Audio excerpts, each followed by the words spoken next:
The 1-1 pitch. A swing and a drive to deep right. Away back. Goal! And with that hammy call, it is time for another episode of A Swing and a Try podcast, part of the Press Play Podcast Network. I am your host, Mike Voorhees, and the peanut butter to my jelly, Brent Spillin. What's up, B Spills? That one caught me. That caught me off guard a little bit. Was not expecting that, but I like that. I like when you're mixing up on me, Mike. Hey, it's good to see you again. Yes. I feel like I just saw you the other day.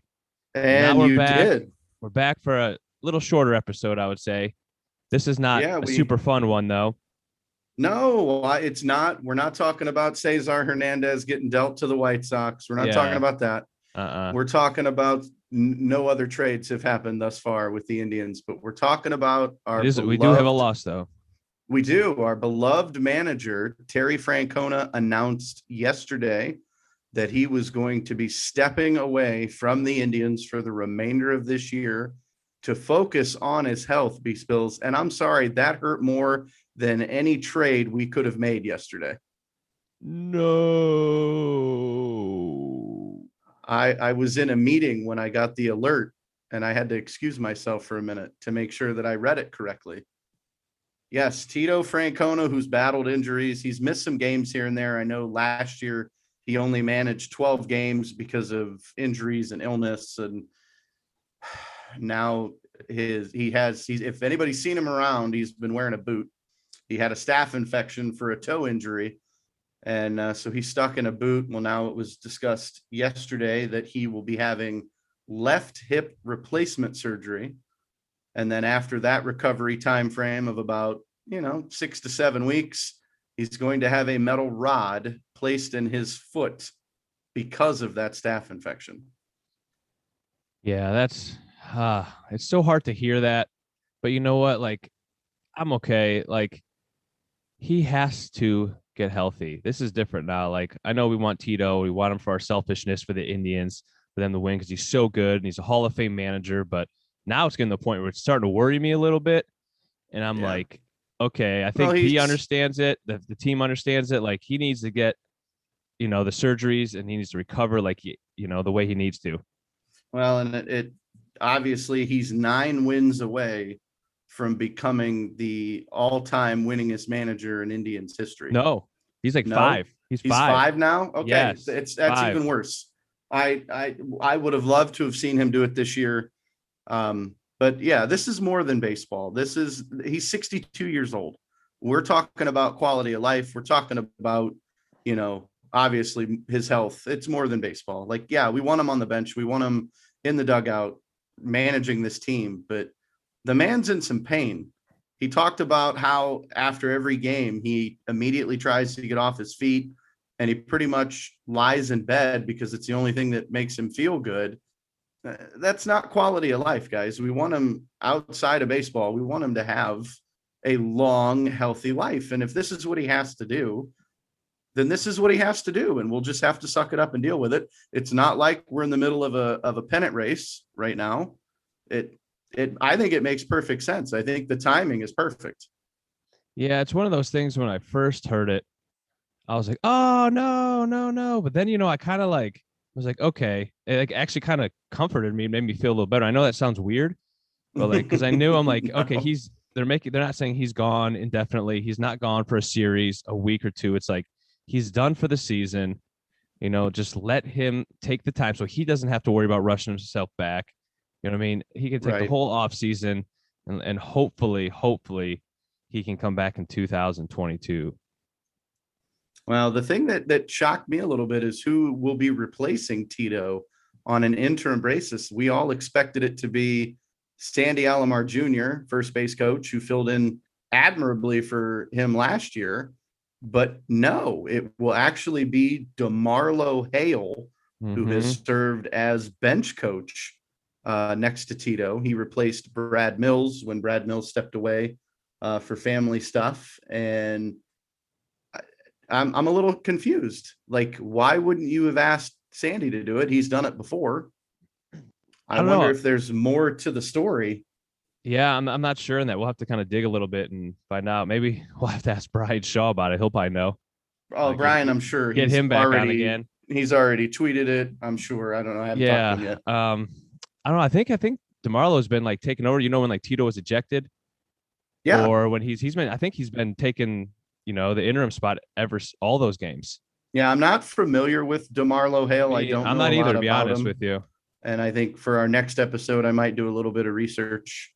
It's sad because we just talked about him passing Grover for the second most wins. And I'm like, this is great. He's like closing in. He's going to be the winningest manager in Indians history here this year. And now that dream is dashed. And we don't know. We don't know if Tito will be ready for, next season. We have no idea. Recovery times are all different. How, you being a former in the medical field, Brent, that infections come and things happen and it delays things. So it's everything's kind of up in the air right now.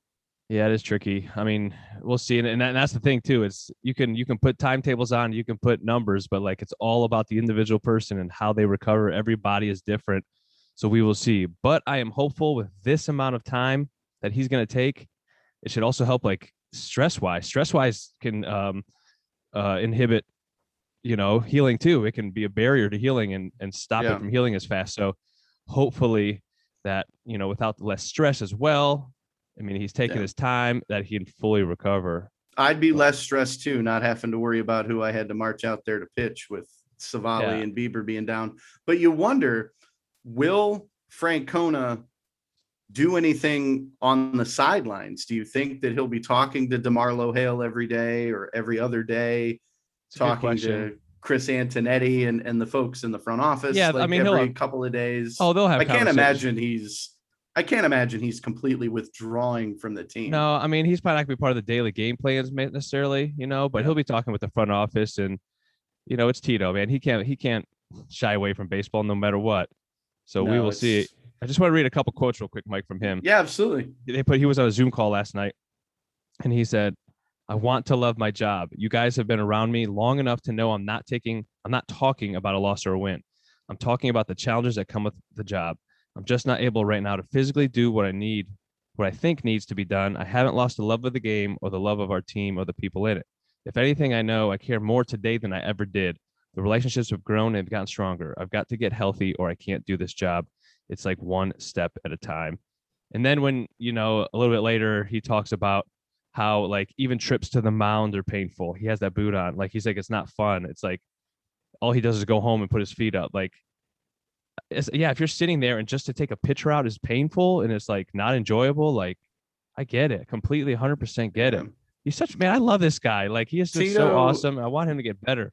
He is like an icon here in the city of Cleveland. Like, we know that he managed the Red Sox, and it's fine. It's the Red Sox. I'm not worried about that. But when he came to Cleveland, like, it seemed like this culture took a complete 180. Like, just the influence that he has, not only with the Indians, but with the community, with the, the fans. Like, we all love Tito. And so I think this news yesterday, when it broke, it kind of shocked us all. Like, we're like, wait a minute, this is more important than baseball. It doesn't matter what the Indians record is. It doesn't matter that it's trade deadline day. None of that matters. Yeah. He needs to step away and get healthy and get right. And we'll support him 1,000%. Yeah. No kidding. He just better not retire. Yeah. Hey, I know if he's not without getting that win. He's got to get that record first, then he can retire. That's all I'm saying. Oh, I hear you. I mean, if he's got to get his health right. But what's interesting is, like, he's a player's manager for sure. He knows how to handle a clubhouse. He's also, I say it sounds weird for funny, a fans manager. Like, you just love this guy. Like, I want to like meet him and hang out with him. I wish, like, his personality is so infectious and he's so cool and calm. I mean, that's why he's a Hall of Fame manager. That's why he's won World Series. So we shouldn't be surprised. But I mean, we'll see what happens, man. I mean, Mike, it's a quick chat today. It was. So on behalf of a Swing and a Tribe MLB podcast, we want to wish Tito Francona a speedy recovery. We wish him well. We're sending him all the love and prayers from our network, from the fans. Yeah. We just want you back, Tito. Get well, baby. Absolutely, man. We're praying for him and his family, and we'll just wait and see what happens and just keep rooting for this team. I know he will be. That's what he would want. So exactly. Let's keep doing it in honor of Tito. wouldn't it be funny now if they win? Remember Brian and you and I, we were talking the other night, 40-20. Oh, They could win it for Tito. I'm just throwing that out there. I mean, it Just does make throwing that out there. It does make the sting a little bit lighter, considering the team isn't in this, World Series chase right now. But hopefully, I love your optimism, Mike. But that's I don't know about that. Let's plan on talking here soon. Hopefully, we don't have to talk about any more sad news. Let's talk about positive things, happy news, and we'll go from there. But I appreciate you taking the time out to set this up, B Spills, and and getting this out here for everybody. All right. Well, hey, good talking to you as always, dude, and we will catch you soon. Thanks for listening, everybody. We'll see you later. Absolutely. Go Tribe. Who keeps you cheering year after year? Who's got the ballpark? The best is all right here. Who's got the fans with so much Cleveland pride? Who's talking baseball? Talking Tribe. We're talking baseball.